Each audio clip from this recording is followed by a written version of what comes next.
ہماری بے وفائی پر وہ اتنا پیار کرتے ہیں، ہماری بے وفائی پر وہ اتنا پیار کرتے ہیں، اگر ہم با وفا ہوتے تو کیا ہوتے؟ آواز یہی آئے گی کہ دل تو کیا چیز ہے ہم روح میں اترے ہوتے، دل تو کیا چیز ہے ہم روح میں اترے ہوتے، تم نے چاہا ہی نہیں چاہنے والوں کی طرح، تم نے چاہا ہی نہیں چاہنے والوں کی طرح۔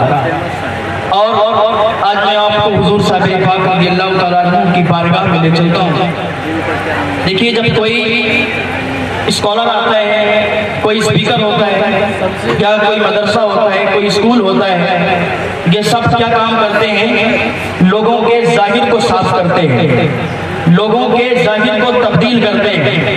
مثال کے طور پر اگر کوئی تنظیم 100 سال سے یا 500 سال سے نماز پر کام کرتی ہے تو اس میں نمازی تو ہو جاتے ہیں، نمازی تو بن جاتے ہیں، اس لیے کہ ظاہر صاف ہو جاتا ہے، نمازی بن جاتے ہیں، لیکن بعد میں دیکھا جاتا ہے کہ وہ زنا کے اڈوں پر بھی نظر آتے ہیں، وہ چوری کرتے ہوئے بھی نظر آتے ہیں، وہ دغا بازی کرتے ہوئے بھی نظر آتے ہیں۔ اس لیے ایک پہلو انہوں نے پکڑ لیا اور باقی چھوڑ دیے۔ تو جو بھی انسان جو تبدیل کرتا ہے وہ ظاہر کو تبدیل کرنے کی کوشش کرتا ہے، لیکن اولیاء اللہ جو ہوا کرتے ہیں وہ باطن کو بدلنے کی کوشش کیا کرتے ہیں، اور جب باطن بدل جاتا ہے تو پھر من بھی صاف ہو جاتا ہے اور دل بھی پاک ہو جاتا ہے۔ تو یہی اولیاء کرام صوفیان اعظام نے یہی کیا کہ لوگوں کے ظاہر کو نہیں بلکہ لوگوں کے باطن کو صاف کیا، اور جب لوگوں کے باطن کو یہ صاف کرتے پھر چند لوگوں پر ہی محنت کرتے ہیں۔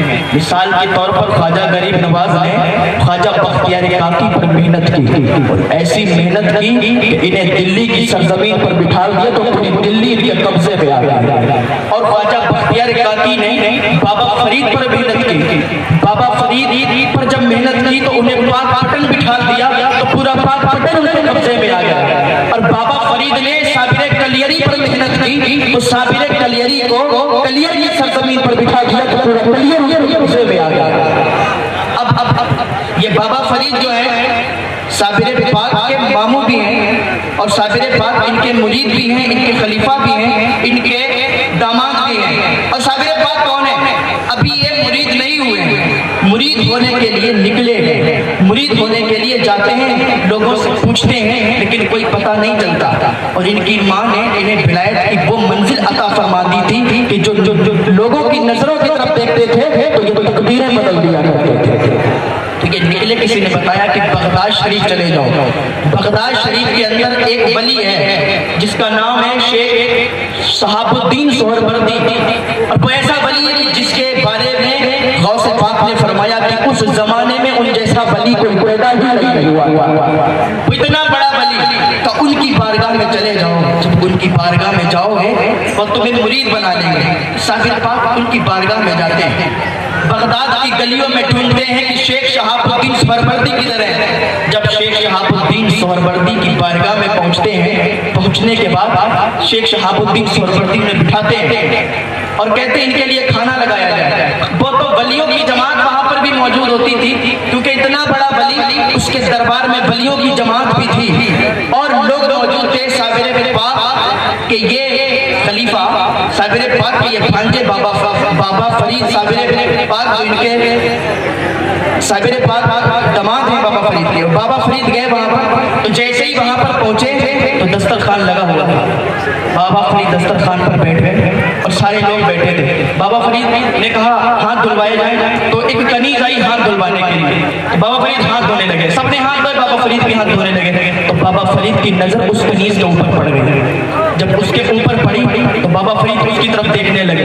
اب جس کی جتنی نظر ہوتی ہے وہ اتنا ہی سوچتا ہے، جس کی جتنی نگاہ ہوتی ہے وہ اتنا ہی سوچتا ہے۔ تو بعض لوگ کہنے لگے کہ دیکھو آیا کتنی بڑی بارگاہ میں، تھوڑا ایگو اور کم کر دیں، کہ دیکھو آیا کتنی بڑی بارگاہ میں، اور ایک کنیز کو اتنے بڑے ولی کی بارگاہ میں آ کے کنیز کو دیکھتا ہے، ایک کنیز کی طرف نظریں دیے ہوئے ہیں، کیسے شرم نہیں آتی، کیسے پتہ نہیں ہے کہ بہت بڑے ولی کی بارگاہ ہے۔ بابا فرید اس کی طرف دیکھ رہے ہیں اور ہاتھ دھل رہے ہیں۔ پانی ایکو کم کر دیں میرے بھائی، پانی گر رہا ہے اور یہ نظریں میں نظریں ملائے ہوئے ہیں۔ ادھر ادھر کہنے لگے دو جرم کر رہا ہے یہ، اور بابا فرید کا نام فرید نہیں تھا، ان کا نام مسعود تھا، کا مسعود دو جرم کر رہا ہے، ایک تو پانی پر بات کر رہا ہے، دوسرا اس لڑکی کو دیکھ رہا ہے۔ ابھی پانی بھی ختم ہو گیا، ہاتھ دھل گئے، کھانا کھانے لگے، ایک سے رہا نہیں گیا۔ اس نے کہا فرید تجھے شرم نہیں آتی؟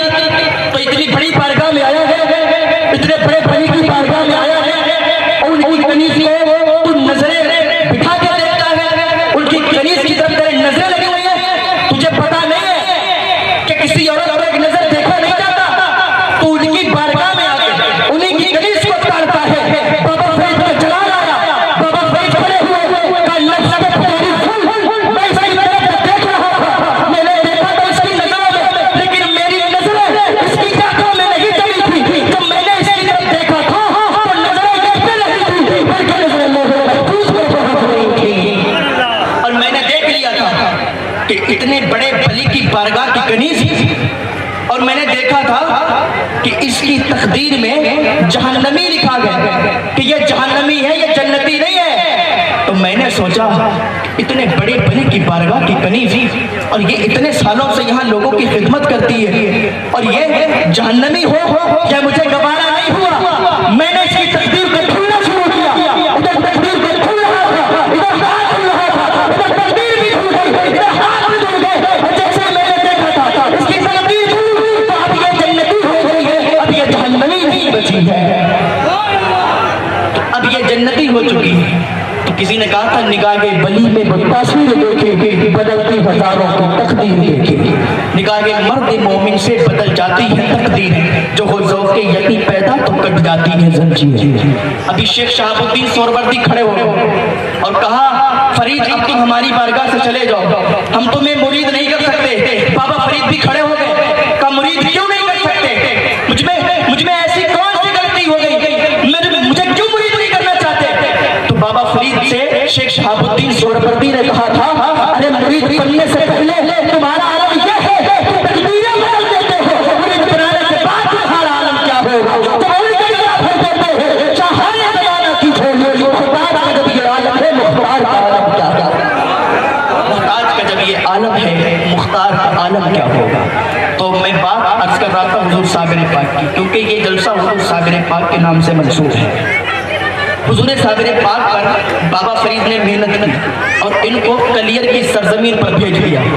جب بابا فرید نے صابر پاک کو کلیر کی سرزمین پر بھیجا تو یہ کلیر کی سرزمین پر آئے۔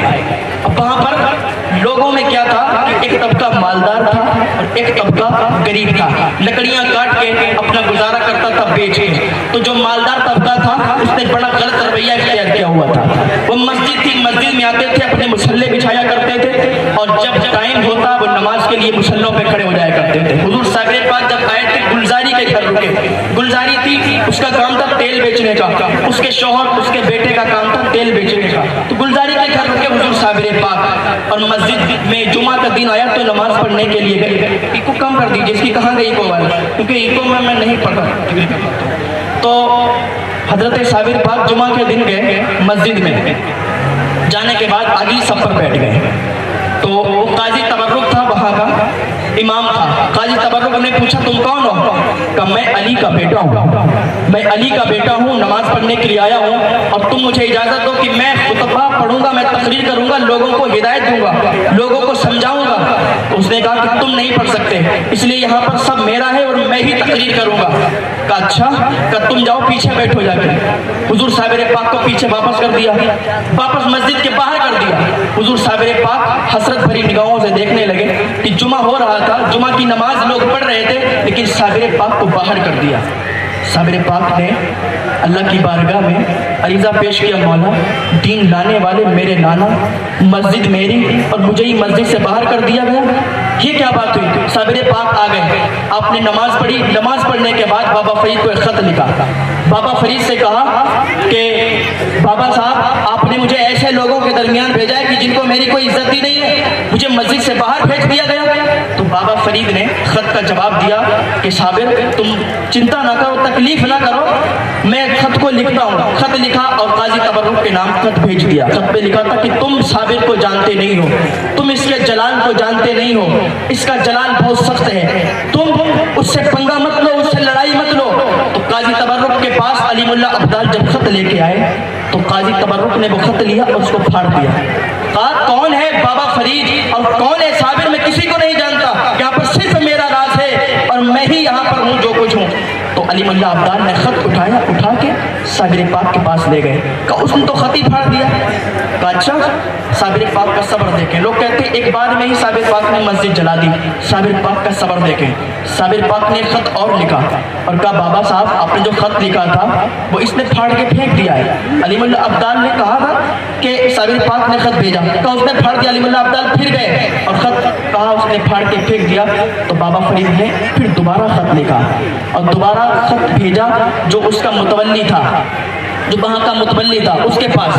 کہا ایسا ہے تم صابر کو جانتے نہیں, جب اس کو جلال آ جائے گا تو پھر کوئی روک نہیں پائے گا, اور تم اس کے خط کو پھاڑ رہے ہو, تم اس کو مت ستاؤ, اس کو مت تکلیف پہنچاؤ, ورنہ اس کو جب جلال آئے گا تو کوئی نہیں روکتا ہے. تو وہ ڈر گیا. ڈرنے کے بعد قاضی تبرک کے پاس آیا. کہا دیکھو یہ صابر علی کا بیٹا ہے اور جب اس کو جلال آئے گا تو پھر کوئی روک نہیں پائے گا. یہ خط بابا فرید نے لکھا ہے. تو اس نے پھر پھاڑ دیا. کون ہے بابا فرید؟ میں نہیں جانتا, جو ہوگا دیکھا جائے گا. بولے تم ڈرتے ہو؟